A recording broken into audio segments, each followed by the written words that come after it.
You're tuning into Black and White Sports on YouTube. The no-holds-barred truth on sports. The main event starts. All right, Black and White Sports supporters. Well, this morning I did a video where I called out the difference between Caitlin Clark last night on the NBA on NBC's NBA analyst appearance she made, talking about the CBA, and Natasha Cloud going absolutely bananas the other day, just 2 days earlier, on the very same subject, and how differently it seemed like this was being handled by multiple people that's supposed to be in the same group. One is sort of personally attacking the owners.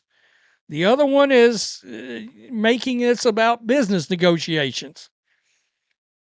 Well, and we suspected then, and I talked about it, that there might be a fracture or a split between the players and the players union.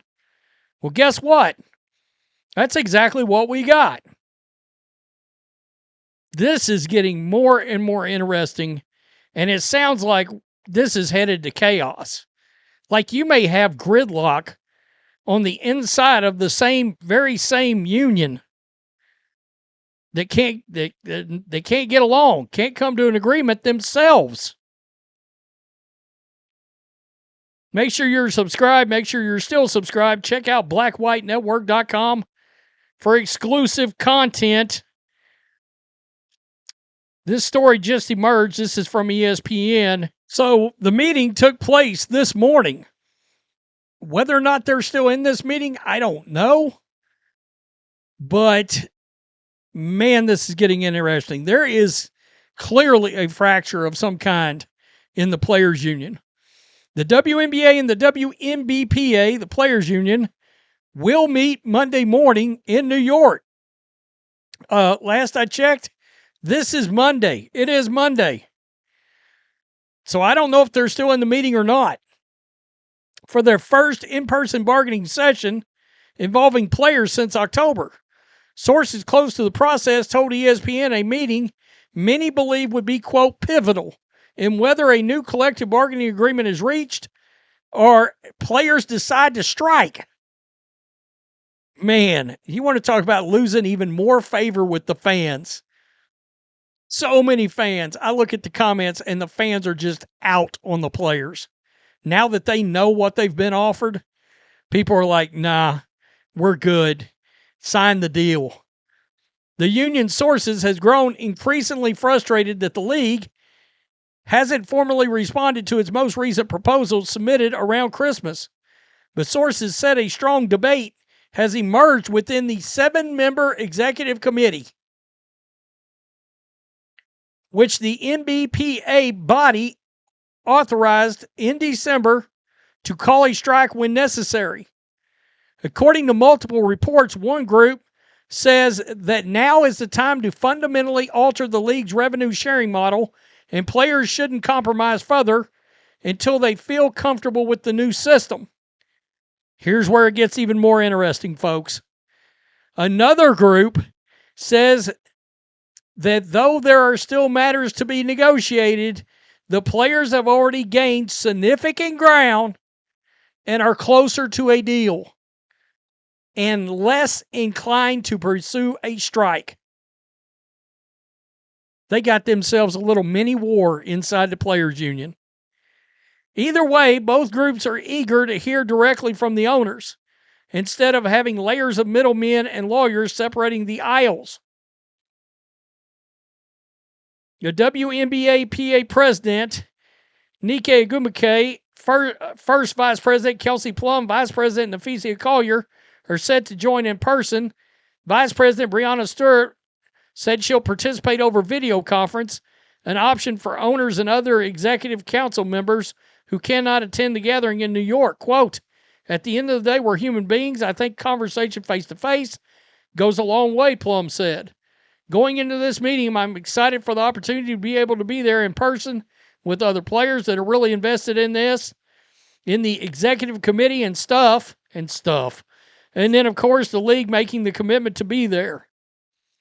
Stewart has also pushed for an in-person meeting, telling ESPN last month, at some point, enough is enough. Personally, I want to be in a room talking about real stuff happening. Really? I mean, okay. These meetings get so sidetracked by language, verbiage, and context, we're missing the point.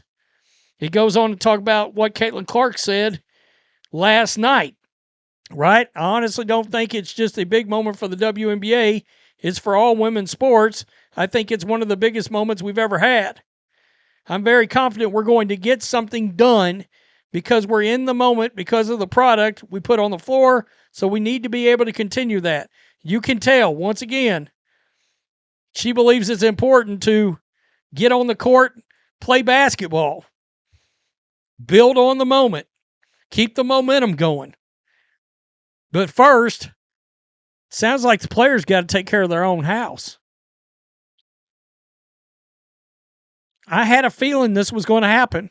I told you guys for 2 months now that you were going to have a section of players that was going to be like, we're getting massive raises. What are we doing? Especially your back end of the roster players, even your players from number 5 in the rotation all the way down. All right, maybe even higher than that. Maybe even some of your just flat out stars are like, they're offering us, like 8 times the amount of money by the end of the next CBA, and we're passing this up. I think they get $1 million in the first year, and then it goes all the way up from there, keeps growing from there, $1.2 million.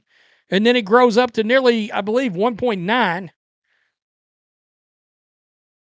And they keep turning the money away. I said it's like having the money laying there on the floor. Nobody wants to pick it up and go. I don't know who believes they think they got a whole, and I guess they got a minute, probably the fans that watch Unrivaled. That's probably the group that believes they ought to have a 50% revenue share like the NBA. When we all know that's ludicrous. It's not possible. It's going to be interesting. I would assume there will be an update for me to put out either tonight or first thing in the morning. There's been something else. There's been leaks about this process that's come out overnight since this has started. I don't know why that is. I don't know if it's usually from the player side. And I don't know if that's to minimize the backlash of, oh crap, we done said something stupid again. Let's make sure let's make sure this comes out, or our next proposal comes out in the middle of the night again. Because I wake up to it, usually, is what happens. Tell me what you think. Players Union got themselves a good old-fashioned split. That's fine. Let those players cross over. Sign their contract. Sign a new CBA. The players that want to be left behind, stay in Unrivaled. Stay with Project B. You're not under a WNBA contract. Then bring in some talent from overseas. Look, Ari McDonald, Chloe Bibby, that was proof last year. There's talent on the market. Tell me what you think. Peace. I'm out. Till next time. Thanks for watching the show. Be sure to like, comment, and subscribe. Be sure to tune in next time on Black and White Sports.